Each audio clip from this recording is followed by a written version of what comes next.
আজকের মিনি ব্লগে শুধুমাত্র সকালটাই তোমাদের সাথে শেয়ার করব। দেখো দেখো লোক দিচ্ছে, দেখেছো? সকালবেলা ওকে ডেঙেই চলে আসতে হলো বাজার থেকে সবজি টবজি টুকটাক মাছ টাছ নিয়ে আসলাম। তারপরে চেঞ্জ করে বসিয়ে দিলাম চা। বাবারে বাবা, চা যদি না বসায় তাহলে তো তুলকালাম কাণ্ড। এই সকাল সন্ধে এরা কী যে চা খায় এক গ্লাস করে করে, আমার তো চা দেখলেই কেমন একটা গা গোলায়।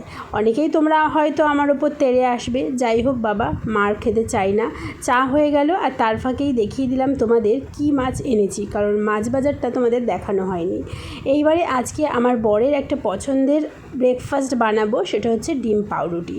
2টো ডিম, একটু 1 কাপ মতন দুধ, তার মধ্যে পেঁয়াজ কুচি, লঙ্কা কুচি, নুন, একটু ময়দা দিয়ে ভালো করে ফেটিয়ে নিয়ে পাউরুটিটাকে চুবিয়ে নিয়ে ব্যাস তেলে ভেজে নাও। দারুণ খেতে হয়। পাউরুটি ভাজা খেয়েই মর্নিং রুটিনটা শেষ করলাম। ভালো লাগলে লাইক সাবস্ক্রাইব।